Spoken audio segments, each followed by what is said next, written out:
as we all know by now, the best theme parks and roller coasters in the world are often the biggest ones, the tallest ones, the fastest ones. I mean, it goes to show when 5 of the top 10 roller coasters in the world are actually over 200 feet tall and are about this big in width. Yeah, that tells you a lot. So how about, instead of designing these huge theme parks and roller coasters, we instead designed the smallest? Well, if you are not aware and aren't subscribed to the channel, which you really should be, subscribe. It'd be greatly appreciated. Then a few weeks back, I did exactly that and created whatever these small monstrosities are. If I sold tickets to that park, no one would go. They wouldn't sell. I'd have to pay people to come in. But at the end of that video, when I realised that my parks were absolutely awful, I thought it'd be really cool to give you guys the park and see what you can do with those small plots of land. And some of those builds that you guys did were absolutely amazing. So be sure to watch till the end to see all of those builds, because there are 13 different builds that we are going to go through today. 13 is a very random number to choose, but yeah, I guess I chose it for a reason. And first up, we are starting with me. Look at how awful these builds are. I mean, just looking at this build alone, as you can see, it goes up the lift. It doesn't even go up the lift anymore. Yeah, these were absolutely diabolical. But we do have, first of all, a build from Gamer94. And we can see here a very compact theme park. And you've got a lot of stuff in here. There's 2 flat rides. That flat ride is quite a large portion, so I'm surprised you managed to even fit that in. And of course, as well, this really small launch coaster that actually looks really good for how short of a layout it is. You got an inversion in there as well. That's so cool. Let's give this thing a POV. Here we go. First launch, round the first corner, through that inversion. It's decently smooth for how small of a coaster it is as well. A lot smoother than the one I did. Go around into a little mid-course, although it's sort of the end, I guess. And then, yeah, you bank round into the brake run. A very cool, large, small park, because then you have this kiddie coaster and another drop tower. I told you, the drop towers are so easy to fit in these small parks. And the smallest park is a drop tower, a vending machine, and some trees, bins, and benches. You know, you could just make an area of bins and benches, and that would technically be a theme park. No, to be fair, you have smashed that, and why is Buzz Lightyear up there? If that is a nod to the small park challenge I did ages ago, that is amazing. And talking of previous series and stuff, this is probably the last Planet Coaster 1 video I'm going to do before Planet Coaster 2. It's kind of sad, but at least I will never have to see this bloody loading screen ever again. And next up, we have Flip Zip's one right here. As you can see, there's 3 different parks again. The red barrier is gone, so you might have exploited this and actually increased the size without me knowing, but I'll play oblivious to that. Because right here, we have a spinning roller coaster surrounded by this boomerang. I think that's really cool. Yeah, it's a single car roller coaster that goes all the way back like so, and then if we speed it up along, it should make its way all the way. That's a pretty cool spike. For once, not a spike that just goes, oh, what? That is really cool. And the spinning coaster intertwining with that. Love it. The medium small park has a massive roto drop tower in the middle of it. I don't know how you managed to fit that in at all. And round that seems to be another kiddie coaster again. I think we all went for that, except mine was so much worse. And yeah, the trees are a little bit in the track, and that lift hill is almost vertical. That is vertical, oh my god. But it's a solid effort, along with, whoa, this looks cool.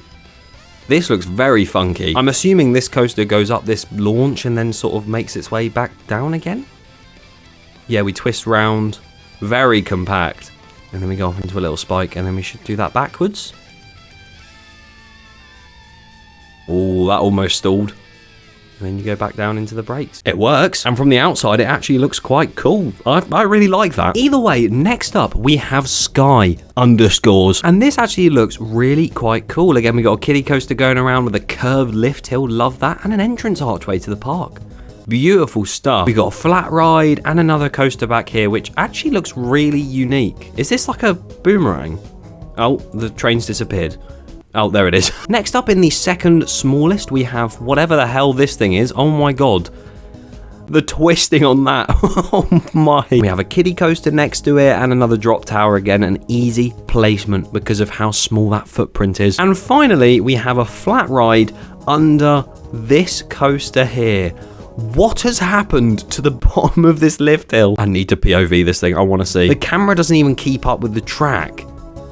What just happened? Not only have you made the smallest roller coaster in the world, you have also made the one that breaks the game. Let's go to the next one. Next up, we have Gemini, and from the cover alone, this looks like a very interesting build, because over here we have a Marathon X-Car coaster, which I did not think could fit into this space, but my God, have you done a good job fitting that in? I mean, the one thing may be that it's a bit sharp at the end. No, it slows down fast enough to turn into the station.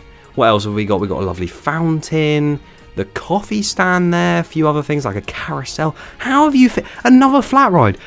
How much can you fit into this park? Not forgetting a drop tower and some shops over there. My Christ.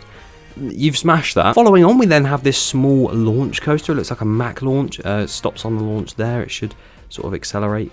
Is it going? No? Whoa. I'm going to see a POV of this. Here we go. We stop on the launch. There's two knights fighting to our left. Okay, that's a bit random. Anyway, here we go. Up the launch, and then we have another launch there. It's a multi-launch coaster, technically. And then we go down that inversion. This is the funky one, I think. Whoa, look at that. And into the brake. That was some sharp brakes. And that coaster is called the Subscribinator. What a name for a coaster. You should subscribe to this channel. But there's some cool theming here as well. And then we head over, and the castle theme appears to continue in the form of whatever this is. A marathon spinning coaster, which is a very good idea for such a small plot, because these things can do a lot of sharp turns and apparently also go upside down. That's a world's first. This is insane. What you've done with these three plots, amazing. Next up, we have Osna, and there seems to be a bit of a gas leak on the final one over here, but we'll get to that. Over here, we have this really cool looking, I think this is a Mack Big Dipper, which is really, really cool to see, actually. This is a dark ride. There's no way you've made a shooter dark ride. Oh my God. Now, I genuinely think that Big Dipper is one of the best things we've seen so far in that plot. Following up, we have this kiddie coaster again right here. A very like play park looking theme to this park. And then finally, we have what looks to be a spinning shuttle coaster, which is quite a cool idea again. This is just the kiddie coaster track, and they've added a spinning train to it to sort of make it a bit more exciting. And I actually really like that. Little queue line there as well. That fits in perfectly. How you've done that is mad. Next up, we have Meme ... That's their name on Steam. I'm not just saying that. And to start off with, we have another X-Car coaster, which looks really cool as well. I do like that loop, and then the fact it goes around that carousel. And we've got a bit of a Western theme going on. Very nice. After that, we have this weird, I don't know if it's an El Loco. It's called Zero G, whatever it is. Got quite an overgrown sci-fi theme, and it sort of goes up into this vertical lift and then drops down. That is a very strange drop, but I kind of like it. Let's give that drop a POV. Ready? Over the crest of the hill. And then down we go. Oh my God. Following that then, we also have Miniland, which we've got milk. There's no... Is that the vending... I love that. And they also have a huge drop tower as well. Perfect. Again, I'm going to say that so many times throughout this video. Very nice. Next up, we have Coaster Max's build. And as you can see, I don't know why we're in the dark. I assume because of all the lights and stuff, it looks better. I don't know, but we'll keep it that way. As you can see, the bigger plot, we have this Mack spinning coaster with a very cool... Is that a Hyperia-esque element on that? Love that. Seems to be quite a fast and punchy layout there. And what else have we got? We've got the Helios flat ride. And right in the corner, another drop tower as well. It does look really nice at night. I love the lighting. Got the shops as well. Toilets. Don't think I saw any toilets in the other parks, unless I'm blind. And those are necessary, so fair play for putting that in. We've got another Mack launch coaster in this one. That was a very quick launch round. Another Hyperia-esque element there as well. Why is it just a skeleton fella watching the coaster go around? And then there we have another drop tower too. And then what's quite interesting about this build is the smallest one is a sort of dark ride with loads of different effects. And there's actually quite a lot of theme in here, like a danger sign right there. Some bats, some animatronics. Very Halloween and spooky. I do enjoy this one. Next up, we have Winder _ TV's build. And over here, you can see we have two flat rides. A carousel. Of course, the wooden coaster at the back looks quite compact, as it's probably supposed to be. And in here we have a haunted house dark ride. I'm actually intrigued to see what this is like, because it's got the ramp like the Ghost Train at Blackpool has. There's some text there coming out the walls. There was a few Theme Makers Toolkit things that didn't download because my PC died. What is that? Oh my God. Whoa! How have you fit this all in? That's crazy. What on earth? These effects are mad. Oh, down the drop. Whee! into the night sky, round. Oh my god, it's very fast, very quick. Some smoke, and then back into the station. Pretty good for the space. Then here we have the Fun Factory. Again, there's a few letters missing because I just didn't. Whoa. This is cool. As you can see, there's a coaster in here, and I love the fact that this is all indoors, and they've even got a drop tower that goes all the way up there.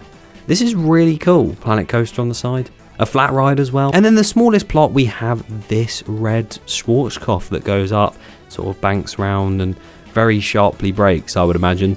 And yeah, managed to fit that in just fine. I think as innovation goes, this might be one of my favorites because of the indoor factory theme and also that haunted house. I didn't think you could actually fit that in.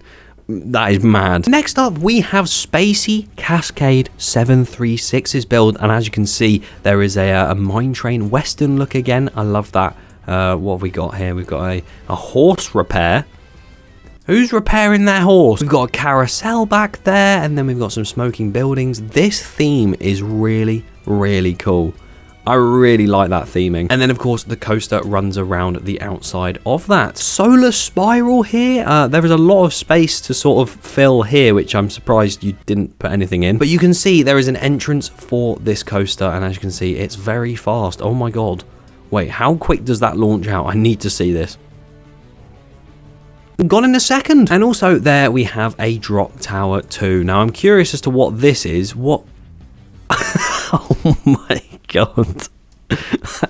I'm dying. Is this literally just Hyperia, but it goes upside down and then just goes back round to itself? Yeah, that might just be the best coaster of the day, that one. Next up, we have Minuscule Mania, which is the park name. This one actually has a name for the park. By Undefined. And as you can see, this is a very colourful looking 3 parks. You've got this really cool Vekoma boomerang, I'm assuming this is, which is made out of the Schwarzkopf model. And that actually looks really, really cool as a layout. As you can see, it launches backwards into that spike. And then we go forwards through the station and should go up the other spike eventually once we go through the layout. Yeah, there we go. Loving the station as well. And then, yeah, round to that spike, and then you do it all backwards again. We have the Submission-esque flat ride again, and then the drop tower, a few shops around. I say a few, there's a load more shops around. And that is genuinely a really nice looking park. Very realistic as well. That's very nice. Over here we have a medium-sized park. There's actually no coaster in this one, I don't think. That's a first. Just some flat rides. And again, some really nice looking buildings. So as a theme park would go, you're pretty spot on with this. And then as well, we have the tiny Chief Drop with a staff building as well. I think you very much focused on the facilities and the flat rides and stuff, which I really like. And yeah. Stellar job that. And finally we have this build by Trot Spot, and as you can see, this is also a very colourful and unique palette of rides. Over here in the bigger park we have this Gerstlauer Eurofighter that's very much swerving between loads of different rides. You've got 4 flat rides that I can see going underground the coaster as well. Some nice theming around the fountains, really nice gardening. I like foliage. Following that, we have this insane looking Mac launch coaster, is it? This looks crazy. It's all sci-fi themed and there's 2 trains going around at once, and it does look like a really compact and fun coaster. We got the first launch there, round. Yeah, it's quite speedy, but to be fair, it's not too bad so far. You go up. Bit of airtime. Mid-course brake run. Trying to work with this space anyway, like this is a very, very good coaster for this space. And then barrel rolling down towards the ground. Where the hell are we going? Bank round towards the final brake run, I think, and then that should be the ride done. And then finally, in the smallest park, we have this castle structure here, which I'm going to assume via how small that space is, there's a drop tower inside. Yep, knew it. That very much gives me a mystery castle vibe from Phantasialand, and I really like that. There were quite a few more builds that I could have looked at, but honestly, if I looked at any more, I'd probably be here for days. But I have seen all of them, and they do all look amazing. So thank you so much for submitting an entry to this sort of non-existent challenge thing. Would you like to see something like this again in Planet Coaster 2 when that releases? Let me know in the comments below, and make sure you subscribe so you don't miss that Planet Coaster 2 content when it comes out. Goodbye!